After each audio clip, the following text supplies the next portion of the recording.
As-tu déjà ressenti cette étrange sensation, ce moment où quelqu'un te dit « je t'aime », mais qu'au fond de toi, quelque chose ne sonne pas juste?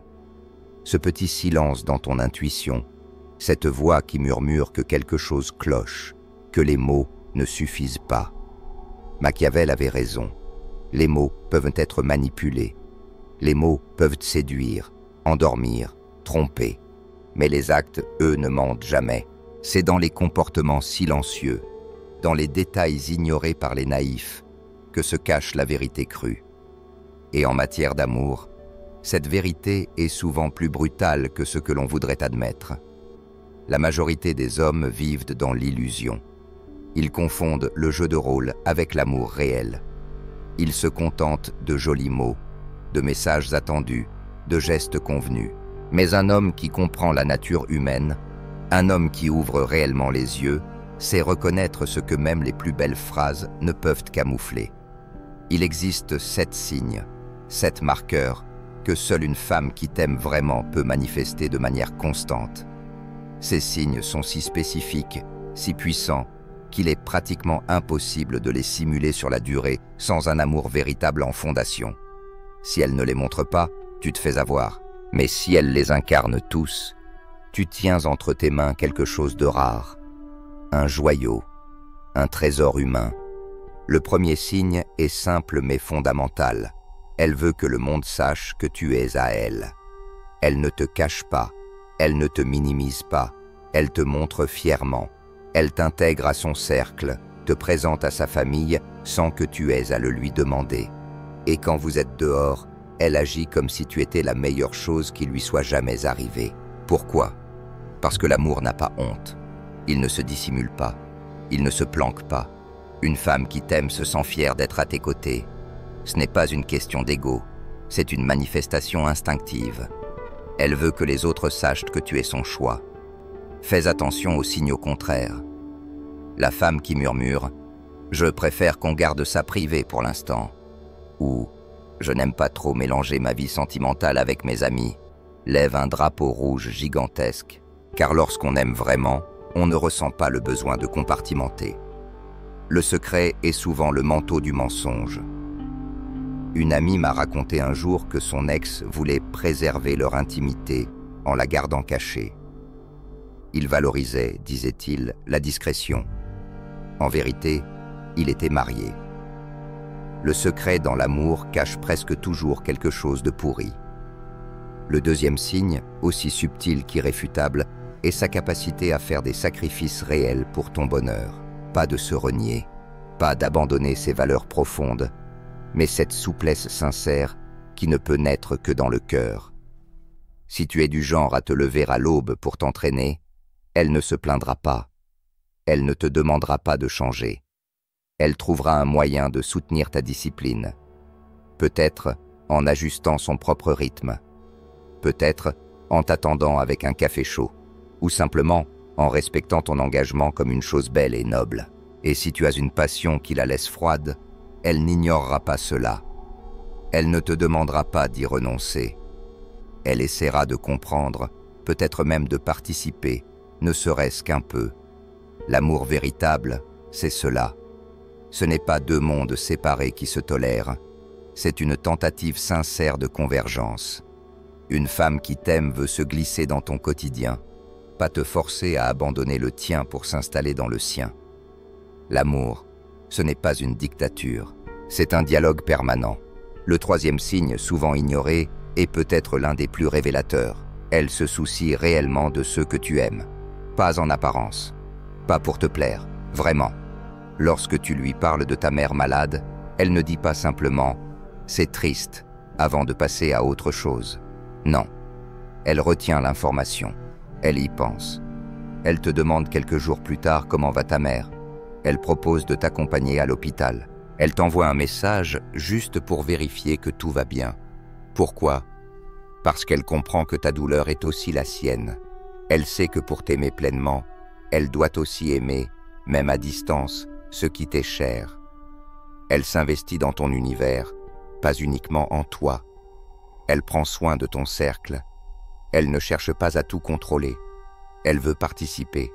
Et cela, mon frère, est quelque chose qu'aucune femme manipulatrice ne pourra simuler indéfiniment. Une femme intéressée par tes ressources n'aura jamais l'énergie émotionnelle pour aimer ce qui n'est pas elle-même. Une femme amoureuse, elle, se sent connectée à tout ton écosystème, parce qu'elle comprend que prendre soin de ce qui t'entoure, c'est prendre soin de toi. Mais voici là où les choses deviennent plus complexes. Ces 3 premiers signes peuvent être imités. Pour un temps, une femme maligne peut simuler un intérêt pour ta famille pendant quelques semaines. Elle peut tolérer certains sacrifices si cela l'arrange. Elle peut te montrer à quelques amis si elle pense que cela renforce son statut social. Mais au-delà de ce seuil, au-delà de cette surface, commence la partie impossible à feindre. Là où le masque tombe. Là où l'usure émotionnelle d'un faux amour ne peut plus tenir. Et c'est là que Machiavel devient chirurgical. Le 4e signe est la continuité des actions dans le temps. Une femme peut mentir pendant des jours, des semaines, des mois, mais maintenir pendant des années une posture d'amour qu'elle ne ressent pas est un supplice qu'aucune actrice ne peut endurer. C'est là que tu obtiens ton avantage stratégique. Le comportement d'une femme amoureuse devient naturel, constant, presque instinctif. Elle s'intègre à ton rythme, non pas en abandonnant son identité, mais en synchronisant son énergie à la tienne. Elle ne te combat pas pour des détails insignifiants, elle ne crée pas de conflit sur ton mode de vie. Elle observe, comprend, puis s'adapte de manière organique, pas en silence, pas en souffrant intérieurement, mais parce que son amour pour toi crée en elle un désir sincère d'harmonie. Si tu te lèves tôt pour aller t'entraîner, elle ne te demande pas pourquoi tu ne restes pas au lit. Elle ne te reproche pas de la négliger. Elle s'ajuste. Peut-être se lèvera-t-elle avec toi pour prendre un petit déjeuner. Peut-être changera-t-elle son propre rythme. Mais le plus important, c'est qu'elle le fera sans que tu le demandes, sans drame, sans besoin d'explication. L'amour, le vrai, cherche l'alignement, pas l'opposition. Jessica, une amie de longue date, m'a confié un exemple frappant. Son ex-partenaire était très nocturne. Il vivait presque en décalé. Elle, au contraire, est matinale, organisée, structurée. Au début, elle luttait contre ses habitudes. Elle se plaignait. Elle voulait qu'il change. Mais un jour, elle a réalisé qu'elle l'aimait profondément. Et ce jour-là, tout a changé. Elle a arrêté de chercher à le transformer. Elle a simplement adapté son emploi du temps pour passer du temps de qualité avec lui tard le soir. Et lui, touché par cette attention, a commencé à se lever un peu plus tôt le week-end pour partager des moments avec elle. Aucun sacrifice n'avait été demandé, aucun ultimatum n'avait été posé. Juste 2 personnes qui s'aiment assez pour chercher un rythme commun. Voilà l'amour réel. Une flexibilité mutuelle, jamais une contrainte imposée. Mais vient maintenant un signe encore plus déterminant, plus impitoyable. Le 5e. Une femme qui t'aime est réellement fière de tes réussites. Et c'est ici, mon frère, que beaucoup de relations se brisent sans qu'on ne comprenne vraiment pourquoi. Car beaucoup de femmes, même celles qui semblent gentilles, ont un ego si fragile qu'ils ne supportent pas que leur homme brille davantage qu'elles. Une femme qui t'aime vraiment devient ton moteur, ta plus grande supportrice. Elle célèbre tes victoires avec un enthousiasme sincère. Quand tu décroches une promotion, elle est la première à te sauter dans les bras. Quand tu entreprends un projet, elle en parle autour d'elle comme si c'était aussi le sien. Et quand quelqu'un tente de minimiser tes efforts ou de te rabaisser en sa présence, elle ne se tait pas. Elle ne laisse passer aucune remarque dévalorisante. Parce que ton succès l'élève. Tes victoires la remplissent de joie. Elle n'a pas peur que tu grandisses. Au contraire, elle t'encourage à aller encore plus loin. Et là, la différence devient éclatante. Confronte cette posture avec celle d'une femme toxique.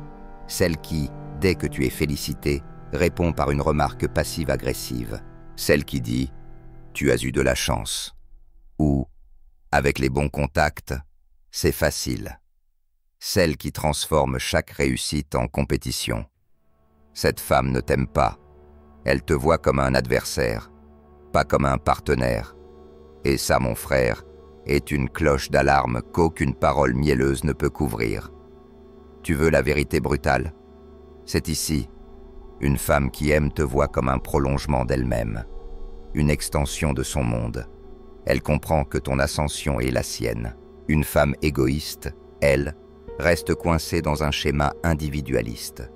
Elle calcule, elle mesure, elle se compare. Et voilà le point le plus subtil, mais le plus puissant. La réaction sincère face à ton succès ne peut pas être jouée sur la durée. Elle peut faire semblant d'être contente une fois, 2 fois. Mais si ce qu'elle ressent vraiment, c'est de la jalousie ou de l'insécurité, cela finira toujours par sortir. Le naturel revient toujours, inévitablement. J'ai vu des relations basculer à cause de ça. Des hommes qui commençaient à réussir, à briller, à évoluer. Et tout à coup, leur compagne devenait froide, critique, distante, comme si leur succès déclenchait en elle un inconfort profond. Et j'ai aussi vu l'inverse. Des femmes qui rayonnaient encore plus lorsque leur homme atteignait ses objectifs, qui se transformaient en ambassadrices, en partenaires de croissance. Elles devenaient leur meilleure vitrine, leur soutien émotionnel, leur stabilité dans la tempête. Et toi, la tienne, dans quel camp est-elle? Pose-toi sincèrement la question. Quand quelque chose de bon t'arrive, sa réaction immédiate, c'est la joie, ou une tension camouflée derrière un sourire forcé. Ces 5 signes, à eux seuls, peuvent déjà t'ouvrir les yeux. Ils peuvent transformer ta perception d'une relation que tu croyais saine. Mais les 2 derniers, mon frère, sont les plus puissants, les plus dangereux à ignorer, les plus impossibles à simuler. Car une femme intelligente peut apprendre à jouer la comédie. Elle peut feindre l'enthousiasme, l'adaptation, le soutien. Mais ce qui suit requiert un tel niveau d'engagement émotionnel qu'aucune manipulation ne peut le soutenir longtemps sans craquer. Le 6e signe est le plus stratégique. Elle se bat pour la relation comme si vous étiez une équipe. Et là, je ne parle pas d'éviter les disputes. Je parle d'un changement profond de mentalité. Elle ne dit plus « moi » et « toi ». Elle dit « nous ». Elle te voit dans son avenir. Elle pense à 2. Elle prend des décisions majeures en considérant leur impact sur vous 2. Si elle envisage un déménagement ou un changement de poste, elle ne vient pas t'annoncer cela comme un fait accompli. Elle vient t'en parler. Elle te demande ton avis. Elle veut s'assurer que ce choix renforce, plutôt que fragilise, votre équilibre. Mais ce n'est pas tout. Elle cherche des activités qui vous renforcent. Elle propose des projets, des escapades, des défis à relever ensemble. Elle ne cherche pas à t'enfermer. Elle cherche à construire. Parce qu'elle ne fuit pas l'engagement. Elle le nourrit. Elle l'arrose. Elle l'élève. Jessica m'a confié que son compagnon voulait reprendre le sport. Elle aurait pu l'encourager de loin. Au lieu de cela, elle a cherché une salle de sport où ils pourraient s'entraîner ensemble. Pas pour le surveiller, pas pour contrôler, mais pour vivre cette dynamique de croissance avec lui. C'est ça, la mentalité d'équipe. Et c'est ça, l'amour. Pas 2 personnes qui tolèrent leur présence mutuelle. 2 êtres qui avancent ensemble, dans la même direction. Pas toujours au même rythme, mais toujours avec la même intention. Si la femme à tes côtés ne pense qu'en termes de ses projets, ses horaires, ses envies, tu as devant toi un partenaire temporaire. Pas une alliée, pas une bâtisseuse. Et le 7e signe, le plus subtil mais le plus puissant de tous, c'est sa capacité à t'écouter avec une présence totale, presque dérangeante. Je ne parle pas d'un simple hochement de tête quand tu racontes ta journée. Je parle de cette écoute active, de ce regard qui ne fuit pas, de cette posture corporelle qui dit « Tu es la seule chose qui compte en cet instant ». Elle ne regarde pas son téléphone. Elle ne coupe pas la parole. Elle ne t'attend pas pour parler d'elle. Elle est là, entièrement. Et cette présence-là, mon frère, ne peut pas être feinte. Mais ce qui est encore plus révélateur, c'est ce qu'elle fait avec ce qu'elle entend. Elle retient, elle s'en souvient, elle s'en sert.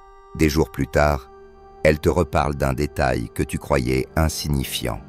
Elle se rappelle que tu avais une réunion stressante mardi et te demande comment ça s'est passé. Elle se souvient que tu aimes un type de café particulier et te l'apporte un matin sans que tu aies dit un mot. Elle t'écoute non seulement pour répondre, mais pour comprendre, pour construire, pour s'aligner avec ton monde. Cette attention véritable est l'une des formes les plus pures de l'amour, parce qu'elle exige de l'énergie. Elle exige un effort de mémoire, une conscience continue. Elle ne peut pas être répétée mécaniquement. Elle est spontanée, sincère, vivante. Elle est la preuve ultime que tu habites son esprit bien après avoir quitté la pièce. Elle ne t'aime pas uniquement quand tu es présent. Elle pense à toi quand tu n'es pas là. Oppose cela à la femme absente, celle qui est physiquement là, mais mentalement ailleurs. Celle qui écoute en regardant son écran, celle qui pose des questions vagues et oublie tes réponses avant la fin de la conversation. Cette femme suit un protocole social. Elle joue un rôle. Elle respecte les apparences, mais elle n'investit pas son énergie dans la relation. Elle ne place pas sa conscience en toi. Et c'est là que le piège devient mortel, parce que cette absence ne se remarque pas tout de suite. Elle est douce, polie, mais au fil des mois, tu te sens de plus en plus seul, même en sa présence. Et ce vide, mon frère, est 1000 fois plus douloureux que la solitude réelle. Et maintenant, voici la vérité la plus tranchante.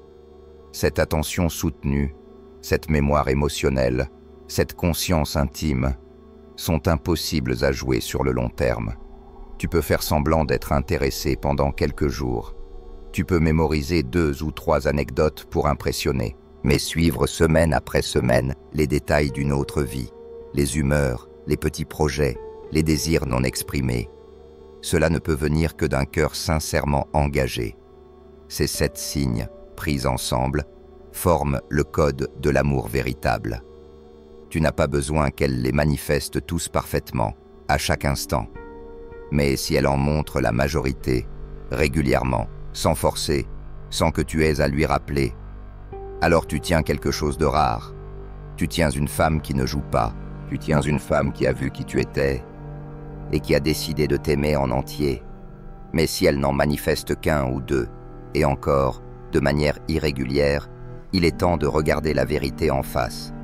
Ce que tu vis n'est pas de l'amour. C'est une relation par défaut, une dynamique tolérée par habitude, par peur ou par confort. Et la question devient alors, que vas-tu faire de ce savoir? Comment vas-tu transformer cette lucidité en décision? Car désormais, tu ne peux plus dire que tu ne savais pas. La première étape est une évaluation brutale de ta situation actuelle. Prends ces 7 signes et note-les un par un pour ta relation. De 1 à 10, avec honnêteté, avec froideur, pas avec espoir, pas avec nostalgie, avec les yeux d'un homme qui a décidé de ne plus se mentir. L'inclut-elle publiquement dans sa vie? Fait-elle de véritables sacrifices? Se soucie-t-elle sincèrement de ta famille? S'adapte-t-elle naturellement à ton rythme de vie? Est-elle réellement fière de tes réussites? Se comporte-t-elle en partenaire d'équipe? Et enfin, t'écoute-t-elle avec une présence totale? Si la majorité de tes réponses sont en dessous de 7, tu dois affronter une dure réalité. Et tu as alors 3 options. La première, accepter que tu es dans une relation superficielle et décider si cela te suffit à ce stade de ta vie. La deuxième, initier une conversation honnête, directe, et lui donner une chance de changer, de s'élever, de montrer autre chose. La troisième est la plus difficile, mettre fin à cette relation pour faire place à quelque chose de réel, quelque chose qui te nourrit, quelque chose qui t'élève. Parce que la vérité, c'est que tu ne peux pas apprendre à quelqu'un à t'aimer. Tu ne peux pas forcer l'authenticité. Tu ne peux pas exiger l'intensité d'un cœur tiède. Ton rôle n'est pas de transformer une femme indifférente en partenaire idéal. Ton rôle est de reconnaître ce qui est devant toi et d'agir avec intelligence, avec stratégie, avec amour-propre. Et voici la révélation ultime. Ce savoir ne sert pas uniquement à analyser l'autre. Il est aussi là pour te transformer toi.